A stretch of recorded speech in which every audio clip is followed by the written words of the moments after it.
Et bonjour à tous, bienvenue pour cette première petite série de tutos complets en fait pour réaliser un peu de code en C#.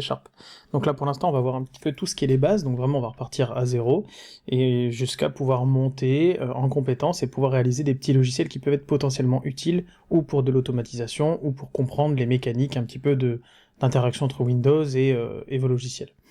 Donc on va partir pour l'instant sur une application console, voilà, qu'on va appeler, je vais l'appeler Exo1 pour l'instant. Ah, forcément déjà créé, alors je vais l'appeler YouTube 1. Voilà, donc en gros, ça va être tout ce qui est principalement pour gérer les variables. Donc on va apprendre vraiment comment est-ce que ça fonctionne, qu'est-ce que c'est, les différents types et entre guillemets les plus importants, pour justement comprendre vraiment quel est le but de tout ça. Donc par défaut, quand vous allez créer une application console, donc entre parenthèses, il y avait bien écrit .NET Framework. Le .NET Framework indique que ça fonctionnera uniquement sur Windows, ce qui est normal. Vous allez pouvoir du coup directement lancer votre application et avoir tout ce bout de code devant vous. Donc quand vous démarrez tout en haut, l'application va se lancer puis se fermer. Voilà, ça c'est normal. Comme une application console classique, elle attend en fait une instruction pour pouvoir continuer de fonctionner. Par exemple, là, juste pour qu'on puisse comprendre, console.read lui indique qu'elle doit attendre qu'on rentre une touche, quelque chose, pour se fermer, en fait, pour arriver à la fin du code, et à la fin, elle s'arrête. Donc là, pour l'instant, si je lance, voilà. Là, actuellement, j'ai une console qui ne se ferme plus. Si j'appuie sur n'importe quelle touche, que je fais sur Entrée, à partir de là, hop, le Entrée valide cette ligne-là, et ça saute. Ok, donc on en était à voir les différents types. Donc tous les types. Alors, on va commencer avec un classique, les int, pour integer. Donc ça va être tout ce qui va être des nombres entiers simples. Par exemple, mon num est égal, voilà, est égal à 0. Avec la version 2022 de Visual Studio, vous allez avoir l'autocomplétion qui va pouvoir être très intelligente et va vraiment vous aiguiller. Ça, c'est un premier numéro. Maintenant, je vais pouvoir en faire un deuxième, int mon num1 est égal à 1. Et là, voilà, je peux très bien, donc, mon num2, dire que c'est égal à 2, ou que c'est égal à, je vais zoomer un peu, ou que c'est égal à mon num, plus, donc pour vraiment faire une addition, mon num1. Voilà. Et donc là, maintenant, mon num2 ici aura pour valeur 0 plus 1.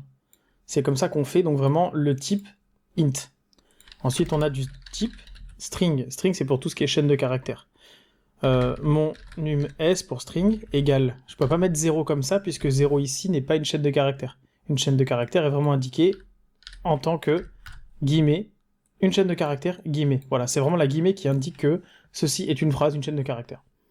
Je peux très bien donc CTRL D pour faire une duplication de ligne. CTRL D, mon num s 1, 0, 1. Et maintenant, donc encore une fois CTRL D, mon num s2, je pourrais pas à cet endroit-là faire mon num S1 plus mon num S2. Si vous voulez, ici, ce que ça va donner, voilà, donc là, déjà, il nous le dit, impossible d'utiliser une variable, alors attendez, tac, c'est le 1, voilà. Donc, mon num S et mon num 1, ici, il va pouvoir faire donc 0 plus 0, 1.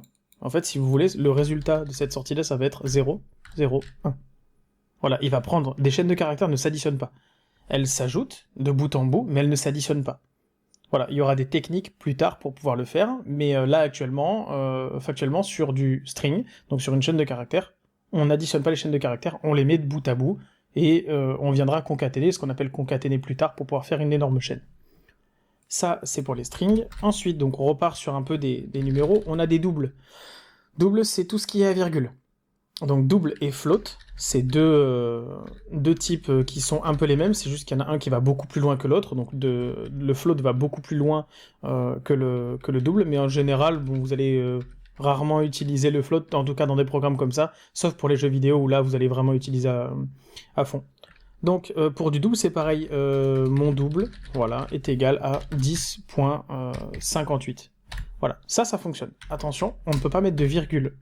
Une virgule dans du code, c'est vraiment complètement autre chose. Ça n'existe pas une virgule comme ça dans un double. Vous pouvez le mettre par contre en chaîne de caractères, c'est pas un souci.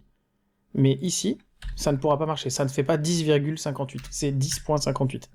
Voilà, qui va donner donc 10,58. CTRL D pour refaire une ligne, et ici, on peut très bien faire juste 10. On n'est pas obligé, c'est pas parce que c'est un double qu'on est forcément systématiquement obligé d'avoir .00 à la fin. Il prend également l'entier. Et on reprend à cet endroit-là avec mon double 2, et on peut très bien faire mon double ici, donc mon double plus mon double 1, qui va donner donc cette fois-ci par contre 20,58, puisque là on va pouvoir additionner correctement les deux. Additionner, soustraire, diviser, multiplier, il n'y a aucun problème, même le modulo avec le restant, il n'y a pas de souci, on va pouvoir faire tout ce qu'on veut comme addition dessus, comme équation, ça va être pris en compte tant que ça reste dans la logique mathématique humaine, c'est-à-dire que si vous prenez 10 plus 10 c'est bon, si vous prenez 10 plus salut comment ça va, ça marchera pas. Voilà, donc c'est simple, le code il va réfléchir comme nous, il est bête et méchant, c'est juste qu'il est capable de le faire plus rapidement, tout simplement. Voilà, ensuite on va avoir donc tout ce qui est booléen, donc on appelle ça bool, c'est 0 ou 1, c'est pas compliqué, c'est oui ou non, vrai, faux. Voilà, mon bool égale faux, si ici je fais mon bool 1, je peux le mettre à vrai. Voilà, ça c'est une autre syntaxe pour dire... Pardon, c'est un autre type qui lui du coup va prendre true ou false, donc par exemple on va pouvoir faire des conditions plus tard pour dire si ma variable est vraie, si ma variable est false. Voilà, et donc du coup, c'est là que vient se mettre une petite parenthèse entre guillemets sur les booléens. Si on fait mon bool ici, à cet endroit-là, donc mon bool plus mon bool 1, là ça ne pourra pas fonctionner. Parce qu'on ne peut pas appliquer d'opérateur plus, comme il nous dit, à un vrai et faux. C'est comme si je faisais vrai plus vrai, ou vrai plus faux, ou on a des portes logiques, ça on y reviendra plus tard, mais là actuellement comme ça, on ne pourra pas le tester. Voilà, il faudra faire une condition, ou faire un ternaire pour savoir si réellement c'est possible. On y reviendra par la suite, il n'y a pas de souci, mais là en tout cas, sachez que comme ça fonctionne très bien. Et ensuite, donc là on a déjà les 4 entre guillemets types principaux, et en C#, il y en a un qui permet de deviner ce qu'on va mettre. Le var. Beaucoup de personnes vous diront de ne pas l'utiliser. Moi, je vais vous dire, ça dépend des cas. Le var, c'est très simple. Il va deviner ce que vous allez faire. Par exemple, mon bool 2 ici, si je mets ma souris sur le var, il me dit que ça va être un système de type booléen. Donc en fait, il a compris que true ici, étant donné que c'est un type bool, eh ben, var va être un type bool aussi. Quand on va compiler le logiciel, on le verra pas, mais dans le code, en fait, ici, il n'y aura pas écrit var, il y aura écrit bool. Il le fera pour nous. Alors, vous allez me dire, pourquoi est-ce qu'on met pas du var dans tous les sens? Oui, en théorie, c'est pas faux, mais il y a des petites règles à respecter. Et en plus, pour vous, ça va vous aider. Par exemple, var va essayer de deviner le type, mais il y a des fois où le type, il pourra pas le deviner automatiquement. S'il peut pas le deviner automatiquement, vous allez vous rentrer dans une logique où il est parti du principe qu'il va le deviner, vous allez pas comprendre pourquoi vous allez pas faire certaines choses, et en fait, tout simplement parce qu'il l'a mal deviné à l'origine, et donc il va falloir faire exprès de lui dire, attends, je te mets en var, mais je t'indique que lui, c'est vraiment ce type-là bien précis. Bref, les vars, je vous montrerai dans des cas très simples, mais on va pas l'utiliser tout le temps, c'est vraiment que dans des boucles. Voilà. Là, actuellement, on a vraiment nos 4 principaux types qui seront quasiment tout le temps utilisés. De mémoire, il m'en reste pas. Et puis derrière, on verra... alors si, il m'en reste encore, pardon. Il me reste juste le object. Object ici, c'est vraiment tout, en fait. Si vous voulez, un objet, c'est une classe système objet. Mais en fait, tout est objet. Un boolean, c'est un objet. Un double, pareil. String et int, c'est un objet. Je peux très bien dire que objet, donc mon objet, est égal à mon bool, comme ça. En fait, un objet, c'est vraiment le parent englobant de tout. C'est la première chose qui a été créée, et ensuite derrière en découlent tous les autres types bien plus spécifiques. Un objet peut être un boolean, tout comme peut être un double, tout comme ça peut être un num, un integer. Voilà, en fait c'est vraiment la base de tout, c'est un peu le fourre-tout. Voilà, c'est pareil, ça prend beaucoup de mémoire forcément, puisqu'il va devoir après comprendre pourquoi, enfin qu'est-ce que c'est, le deviner, et donc c'est pour ça qu'on est venu à en faire des sous-parties entre guillemets, histoire de pouvoir simplifier le logiciel, afin que déjà d'une, nous on puisse s'y retrouver, et qu'en plus de ça, au niveau du calcul mémoire, on s'y retrouve aussi. Donc, par rapport à tout ça, donc la petite chose qu'on va pouvoir faire maintenant, c'est d'essayer d'afficher ça dans la console, histoire de comprendre réellement ce qu'on vient de faire. Donc là, par exemple, ici, console. Donc, alors mon anglais est nul, hein, mais WriteLine, je vais l'appeler comme ça, WriteLine. Donc ça sera pour afficher quelque chose dans la console. Le line indique une nouvelle ligne. Donc il prendra pas ce qu'il y a au-dessus, vraiment il va aller à la ligne. On va afficher mon numéro, puis on va afficher mon num2. On n'oublie pas CTRL-C, CTRL-V pour copier-coller.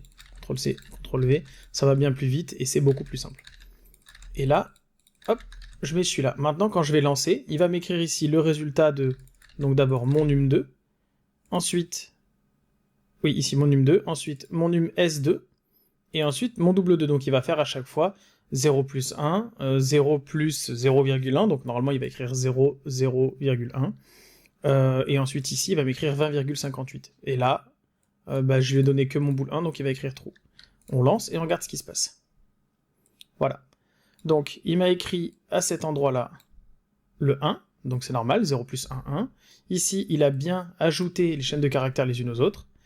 À cet endroit-là, alors il m'a fait 1,058. Le 1,058 ici, c'est parce que j'ai fait mon double divisé par mon double 1. Si à cet endroit-là, je mets plus, donc je coupe mon logiciel, je mets plus, je valide. Hop, là cette fois-ci, j'ai bien mon 20,58. Et vous voyez, lui, il met des virgules, mais nous, on peut pas. Nous, on doit mettre des points, lui, il met des virgules, mais c'est pas très grave. Et ensuite, à cet endroit-là, donc là, il me dit que c'est un type boolean true, type boolean, et que la valeur, c'est true. Donc jusque-là, on arrive à faire tout ce qu'il faut. Ça, c'est la base vraiment de tout programme informatique. Vous allez devoir avoir à gérer en permanence des variables, et gérer tout ce qu'il faut, tout le temps, pour arriver à donner vos indications au logiciel en disant « j'ai telle donnée, telle donnée, telle donnée », et on va manipuler ces données-là ensuite pour arriver à faire quelque chose. Voilà, donc là, vous avez vraiment la première base, entre guillemets. Au fil des vidéos, vous allez sûrement voir d'autres types, mais pour l'instant, vous avez les 4 premiers qui, à mon sens, sont les plus importants, puisque juste avec ça, vous avez de quoi faire un logiciel complet, quoi. Voilà, donc on se retrouve pour la prochaine partie, je vous dis à bientôt.